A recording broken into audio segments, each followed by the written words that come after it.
జగన్ అక్రమాస్తుల కేసులో enforcement directorate జప్తులో ఉన్న వేల కోట్ల రూపాయల నిధులను ఎలాగైనా బయటకు తీయాలని, వీలైతే వాటిని విదేశాలకు తరలించాలని జగన్ అండ్ గ్యాంగ్ ఒక మాస్టర్ ప్లాన్ వేసింది. సాక్షి పత్రిక నిర్వహణ సంస్థ అయిన జగతి పబ్లికేషన్స్ ద్వారా కోర్టులో వేసిన తాజా పిటిషన్ ఈ కుట్రకు నిదర్శనం. రష్యా ఉక్రెయిన్ యుద్ధాన్ని సాకుగా చూపి దుబాయ్ ఖాతాల ద్వారా నిధులు మళ్లించేందుకు అనుమతి కోరడం వెనుక ఉన్న అసలు ఉద్దేశం ఈడీ అటాచ్మెంట్ లో ఉన్న దోచుకున్న ప్రజాధనాన్ని సురక్షితంగా విదేశాలకు తరలించడమేనని స్పష్టమవుతోంది. ఈ వ్యూహం వెనుక ఉన్న సాంకేతిక ఇబ్బంది ఏంటంటే, క్విడ్ ప్రోకో కేసులో జగతి పబ్లికేషన్స్ కు చెందిన వందల కోట్ల ఫిక్స్డ్ డిపాజిట్లు, బ్యాంక్ ఖాతాలను ఈడీ గతంలోనే జప్తు చేసింది. చట్టం ప్రకారం prevention of money laundering act కింద ఒకసారి ఆస్తులు జప్తు అయితే ఆ నిధులను లేదా వాటిపై వచ్చే వడ్డీని కూడా కోర్టు అనుమతి లేకుండా వినియోగించడం సాధ్యం కాదు. ఈ అడ్డంకి వల్లే బ్యాంకులు ఏవైనా కొత్త లావాదేవీలు చేయడానికి నిరాకరిస్తున్నాయి. అందుకే యుద్ధం వల్ల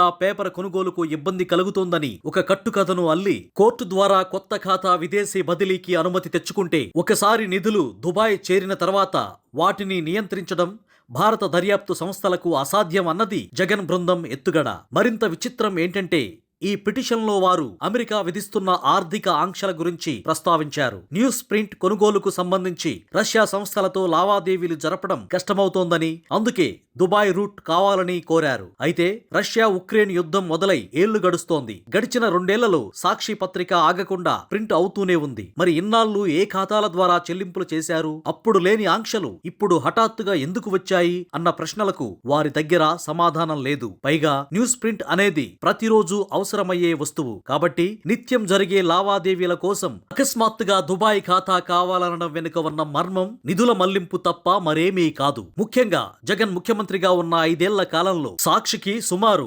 400 కోట్ల రూపాయలకు పైగా ప్రభుత్వ ప్రకటనల నిధులు అందినట్లు ఆరోపణలు ఉన్నాయి. ఈ భారీ నిధులన్నీ ప్రస్తుతం ఈడీ పరిధిలో ఉన్న ఖాతాల్లో ఉన్నాయి. ఒకవైపు అక్రమాస్తుల కేసుల్లో విచారణ జరగకుండా డిశ్చార్జ్ పిటిషన్లు వేస్తూ కాలయాపన చేస్తూనే, మరోవైపు ఇలాంటి టెక్నికల్ పిటిషన్ల ద్వారా జప్తులో ఉన్న సొమ్మును విదేశాలకు చేరవేయాలన్నది జగన్ అండ్ గ్యాంగ్ పక్కా స్కెచ్. శుక్రవారం కోర్టు విచారణలకు వ్యక్తిగత హాజరు నుంచి మినహాయింపు కోరే జగన్ నిధుల వ్యవహారం వచ్చేసరికి మాత్రం కోర్టుల చుట్టూ తిరగడం ప్రజల కళ్ళు కప్పే డ్రామాగా కనిపిస్తోంది. అంతేకాకుండా గతంలో కూడా జగతి పబ్లికేషన్స్ ఇటువంటి అభ్యర్థనలతో కోర్టును ఆశ్రయించినప్పుడు కోర్టు 1 లక్ష రూపాయల జరిమానా కూడా విధించింది. నిధుల మూలాల మీద విచారణ జరుగుతున్నప్పుడు ఆ నిధులను విదేశీ ఖాతాలకు తరలిస్తే కేసు నీరుగారిపోయే ప్రమాదం ఉందని సిబిఐ ఇప్పటికే గట్టిగా వాదిస్తోంది. ఇప్పుడు మళ్లీ కొత్తగా పిటిషన్ వేయడం ద్వారా వ్యవస్థల్లో ఉన్న లోపాలను వాడుకొని ప్రజాధనాన్ని పక్కదారి పట్టించాలని సాక్షి ఆడుతున్న అసలు నాటకం ఇది.